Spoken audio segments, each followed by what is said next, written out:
Jacqueline Informa, I give this testimony from Lagos, Nigeria. 28th of May, I woke up to this monster that wanted to come destroy my life and my family. So I woke up that day to a lump on my left breast. I was devastated as a human, but somehow my faith was strong about it. I went in for a mammogram and he said there was a lump. I went in for a biopsy. He said it was suspicious, and I was advised to take out the lump. I went in for the procedure to take out the lump. And I recall on that day, because I was talking to the doctor while he was doing the procedure, and he said he needed to cut him way into the breast tissue so that he will eliminate if there was cancer around it, so that they would know the extent it had gone. So he did that. 1 week after the result was out, and he called us to say that the lump was found cancerous.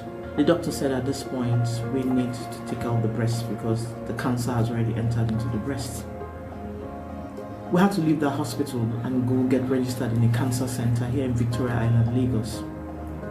On that day we saw the oncologist. She went through the documents, asked me what I've done, and I told her. So she first of all said that I had already made a mistake. That normally, with a lump seen, you don't go immediately to take out the lump. You go through some form of treatment before you take out the lump, but we had already done that. And again, she said, because the surgery point of the lump was in healing, it had given way, and it was already smelling, it was already decaying, so I had to do dressing every other day. They said they needed to know the kind of cancer it was, so they had sent the lump for an immunochemistry to know the kind of cancer, so that they would know the kind of treatment I was going to undergo. So on that day, the oncologist called me. She said, okay, the lump came back saying you have triple negative breast cancer. But while this was going on, every word concerning breast cancer, I held on to it. The help of the Lord is visiting women with breast cancer. Women with breast cancer. And I recall on the second, on the 3rd, I was still in the hospital.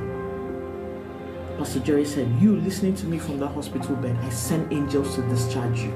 Oh, I said, oh, this is for me. This is for me. I'm going to be discharged.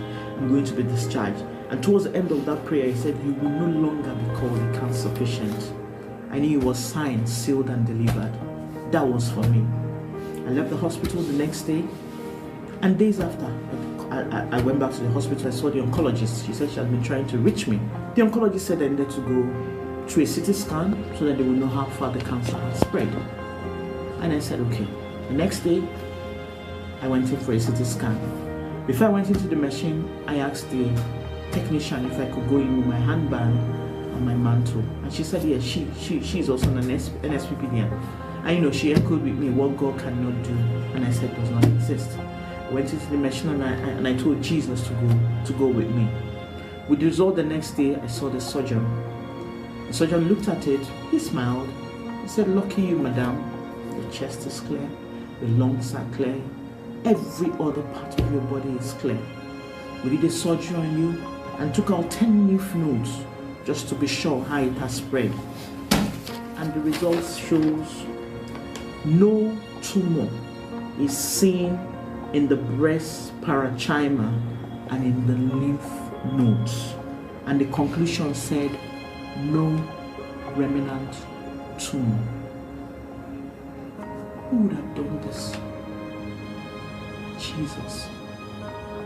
And today I proudly say, what God cannot do does not exist. Pastor Jerry, thank you for teaching us how to pray. That even in the battle, we stood strong. Even in the fear, we stood strong. Even in the fear that men brought before us, we told them that God had already dealt with it. And Jesus dealt with it. What God cannot do does not exist. What God cannot do does not exist. On this altar, we live, we go nowhere.